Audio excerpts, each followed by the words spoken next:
আমার নবীকে স্বপ্নে দেখেছে ইতালি প্রবাসী বাংলাদেশি একটা যুবক ছেলে। চলেন আপনাদের সাথে আমি এই ঘটনাটা এক্সপ্লেন করি। গতকালকে সন্ধ্যা 7:30 নাগাদ আমার মোবাইলের মধ্যে হোয়াটসঅ্যাপে একটা কল আসে। কলটা রিসিভ করার সাথে সাথে অপর প্রান্ত থেকে আমাকে সালাম দিল, কুশল বিনিময় হলো। এরপরে সে আমাকে বলতেছে, হুজুর আমি তো সবসময় অনলাইনের মধ্যে আপনার আলোচনাগুলো শুনি, আমি আপনাকে কিছু বলতে চাই, আপনার হাতে কি সময় হবে? আমি বললাম হ্যাঁ হবে, আপনি বলেন, সমস্যা নেই। তখন সেই যুবক ছেলেটা বলতেছে, হুজুর আমি অনেক দিন যাবৎ বিদেশের মাটিতে আছি, কাজ করি এখানে। আমি কয়েকদিন আগে ঘুমের মধ্যে আল্লাহ রাসূল সাল্লাল্লাহু আলাইহি ওয়াসাল্লামকে স্বপ্নে দেখেছি, কয়েকজন ফেরেশতা দেখেছি এবং তার সাথে আরো 2জন নবীকে দেখেছি। আমি এই ঘটনাটা শুনে একটু থমকে গেলাম, মনে মনে চিন্তা করতে লাগলাম আসলেই কি। আমি মনের কৌতূহল বশত তাকে প্রশ্ন করতে লাগলাম যে রাসূল আকরাম সাল্লাল্লাহু আলাইহি ওয়াসাল্লাম দেখতে কেমন। আমি তাকে জিজ্ঞেস করলাম আমার রাসূলের নাক মোবারক কেমন ছিল, আমার রাসূলের ঠোঁট মোবারক কেমন ছিল, তার চোখের চাহনি কেমন ছিল, ফেস কাটিংটা কেমন ছিল, তার কথা বলার ধারণটা কেমন ছিল।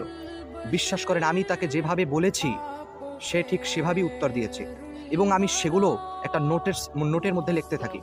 লেখার পরবর্তীতে আমি ওগুলোকে কিতাব এবং হাদিস দিয়ে বিশ্লেষণ করে মিলাইতে থাকি যে আসলেই কি রাসূল আকরাম সাল্লাল্লাহু আলাইহি সাল্লামের চেহারাটা এরকম। বিশ্বাস করেন আমি অবাক হয়ে গিয়েছি।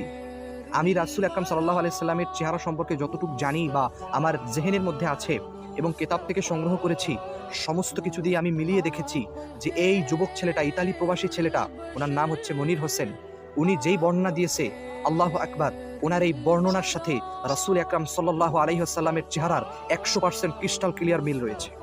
আল্লাহু আকবার। আমি ওনার ঘটনাগুলো শুনে আমার চোখ থেকে দরদর করে পানি পড়তেছিল। বিশ্বাস করেন এই ঘটনাটা শোনার সময় আমার মাও পাশে ছিল, আমার মা নিজেও কেঁদেছে। পরবর্তীতে সেই যুবক ছেলেটা আমাকে বলতেছে, হুজুর গোটা দুনিয়াও যদি না মানে তবে আমি মানবো, আমি দেখেছি, আমার মানতেই হবে, কারণ আমি দেখেছি আমার রাসূল আকরাম সাল্লাল্লাহু আলাইহি ওয়াসাল্লামকে। এটাই হচ্ছে সবথেকে বড় একটা পরীক্ষা, যে যে আমার রাসূল সাল্লাল্লাহু আলাইহি ওয়াসাল্লামকে দেখবে সে সত্যিই দেখবে। কারণ শয়তান কখনোই রাসূল সাল্লাল্লাহু আলাইহি ওয়াসাল্লামের চেহারা নকল করতে পারে না, তার সূরত ধারণ করতে পারে না। তো যিনি স্বপ্নে দেখছেন অবশ্যই তিনি দেখেছেন, আমি 100% ক্রিস্টাল ক্লিয়ার। এরপরে তিনি আমাকে বলেছেন যে হুজুর আপনি চাইলে আমার বাবার সাথে কথা বলতে পারেন। আমি বললাম যে ভাই থামেন, আপনার বাবার সাথে কথা বলার প্রয়োজন নেই, আমি আপনার কথা শুনেই বুঝতে পেরেছি, আপনার বর্ণনায় বুঝতে পেরেছি। এরপর আরেকটু সন্দেহ আমার মনের মধ্যে আসলো যে উনি যদি আলেম হয়, উনি তো রাসূল সাল্লাল্লাহু আলাইহি ওয়াসাল্লামের চেহারা সম্পর্কে জানে, তাহলে আমাকে তো মিথ্যাও বলতে পারে। তখন আমি তাকে জিজ্ঞেস করলাম, ভাই আপনার শিক্ষাগত যোগ্যতা বা আপনি কেমন মানুষ?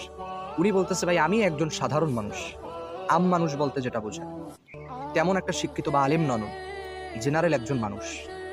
তবে ওনার কথা বলার মধ্যে আমি যেই ক্লিয়ারিটা দেখতে পেয়েছি, একটু আবেগ